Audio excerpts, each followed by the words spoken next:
Hello guys, welcome to my YouTube channel. Today in this video we'll be learning how to draft the basic bodice. If this is your first time on my channel, I'm so glad to have you here. Please don't forget to press the subscribe button and also like this video. So let's get right into what the basic bodice pattern. So this is my pattern paper on fold, and I'll be starting my measurement from this line, which is serve as my shoulder line. So I'll be taking what my measurement now from my shoulder to my armhole first. So I'll mark my shoulder to my armhole first, which is what 7.5 for me. Then for my shoulder to my bust points, I'll mark that.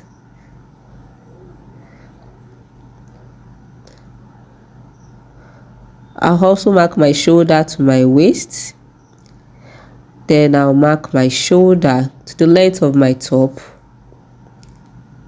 I'll mark it also on this other side. Then I will rule it and join them together. The next measurement I'll be taking is what my neck measurement. So this is my front pattern. So for my neck width for my front pattern, I'll be going by 3 inches for the wideness, which is the width, and 3 inches for the depth. One important thing to do when doing your pattern drafting is to label your pattern. So for this place I have my armhole area, and for this place I also have my bust point. The next one will be my half length or waist, some people call it the waistline, and the next one will be what my hip line or my gown length line. So some people also call the armhole length what the chest line. Next is to place my shoulder measurement on my shoulder line. So I'll be dividing my shoulder measurement by 2. My shoulder is 13 divided by 2 is what 6.5. So I'll be indicating 6.5 on that on my shoulder line, and I'll also be indicating 6.5 on my armhole line. Then I'll connect the 2 dots together to get what a straight line. Now on that straight line I've drawn, I'll be going down by 1 inch to get what my shoulder slope. So I'll be connecting that 1 inch what to my neckline to get what shoulder slope, because the shoulder is not straight, it is slopey. So to get my shoulder slope, I'm going to do this. Next is to get my armhole curve. So I'll be dividing the line there by 2. That is the line from where my shoulder slope is starting to the line on my armhole area. So I'll divide them by 2. Then I'll also get what my bust measurement and place it on my armhole line. So my bust measurement will be divided by 4, because what I'm working on now is quarter of my measurement. So this pattern is like quarter of my whole body measurement. So I'll be placing quarter of what of my bust measurement on my armhole line. So I'll be using bust 8.5, which is quarter of my own bust measurement. Then I'll be going in on that half I measured on the straight line, the center part I got. So I'll be going in there by what 0.5 inch. So I'll be connecting to get what my armhole what slope. Next I'll be placing my dart using my nipple to nipple measurement. So my nipple to nipple measurement is what 7, so I'll be dividing it by 2. So if your nipple to nipple measurement is 8, divide by 2. Whatever your nipple to nipple measurement is, divide it by 2. And I'll be placing that measurement on my bust point line, and also be placing it on my hip line or my top length line. Then I'll be connecting both dots together to get what a straight line. So on my half length or my waistline, I'll be taking half inch on both sides on where the straight line falls on. So I'll be going half inch on both sides, half inch on one side, half inch on the other sides. Then on my bust point line, the straight line that I starting from the top there, I'll be going down by 0.75 inch, and I'll mark it. Then on my hip line also, or my gown length line, I'll be going up by 2 inches. Then I'll mark it.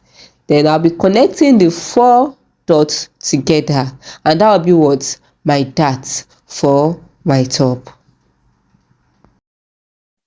So now I want to place what my waist measurements on my half length line. But remember, we've taken our dart, which is what, 1 inch. So I have to add it back, which is called what, the dart allowance. So I'll add that 1 inch back to my waist. So my waist measurement divided by 4, remember you're working with quarter of our measurement, divided by 4 plus 1 inch for my dart allowance is what I'll be measuring. So on my hip line also, I'll be placing what, my round hip measurement divided by 4 on the hip line. And since my dart is not getting to my hip line, I do not need to add what allowance to it. So I'll just measure what my hip is divided by 4 and I'll place it there. Then I'll connect those dots together to form my what, basic bodice. Now my front pattern is ready. This is everything about what, my front pattern. But I want to make adjustment to this edge here. I do not want that sharp edge, so I want it to be curved. So I'll raise that place upwards. I'll go up by what, 0.75 inches. So I'll mark 0.75 inches. Then I'll draw a curve with my French curve to get what, a curve at that edge. I do not want it straight. So this is my front pattern, and on my front pattern, remember I have not added any allowance to it. So for my allowance, I can add allowance when I'm cutting directly on my fabric. So I add 0.5 to the neck, 0.5 to the shoulder, 0.5 to the armhole, and for the sides I'll add what, 1 inch. So that's all for my front pattern. So I've done transfer of my measurements for my back pattern. I've made the necessary what, transfers. So I want to take my neck width now. So I'll be going by 3 inches what, by 1 inch. Remember I used 3 inch for the width of my front pattern also. So you can only use the same width for your front and back pattern. You can't use different widths, but you can use what, a different depth for it. So your back can be lower or higher, your front can be lower or higher, but for the width they have to be what, the same. Next I'll be taking my armhole the same way I did for my front. I'll get my shoulder slope, get the midpoint for the straight line, get my bust point with my bust measurement, then I'll join together. This is my zip allowance area, but before I work on my zip allowance, I have to make some adjustments on my waistline. First is to what, place my darts. The same way I did for my front, I'll using my nipple to nipple measurement divided by 2, placing it on my bust points and also on my hip line, connecting it what, to get what, a straight line. Then on both sides on my waistline, I'll be taking what, ½ inch. But the difference between this place now is that on my bust points, I will not be going down by 1 inch. I'll be starting my dart at that top. I'm starting my dart exactly where on my bust point area. But you can also go above. You can go by what, 1 inch above or 0.5 inch above. Then you connect all dots what, together. Now on my waistline, I'll be going in by 0.5 inch because the back of humans are not straight. The back is kind of slopey, and to avoid what, this bulkiness or this bulginess that happens when you fix zip parts. So if you don't want that to happen and you want to have your zip lying so flat and well, you have to go in on this waistline. You have to go in what, by 0.5 inch, going by 0.5 inch. So because we've gone in by 0.5 inch, I have to return that 0.5 inch back to the sides. So that means I'll be adding my waist measurement divided by 4, my dart allowance, which is 1 inch, plus the 0.5 inch I have taken. Then I'll be connecting my sides. So for my hip also, I divided my hip divided by 4 and I took what, my hip measurement.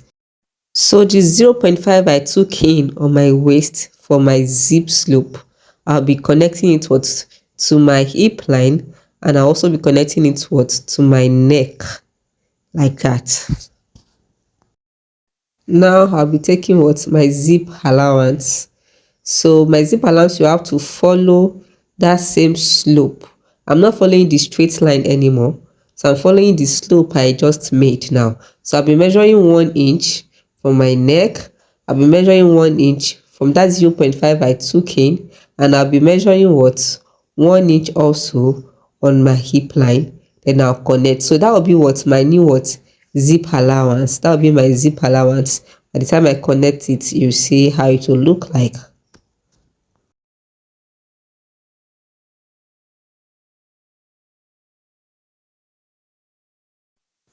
So I'll be adjusting this edge the same way I did for my front pattern, raising it up by what 0.75 and connecting what with my cuff.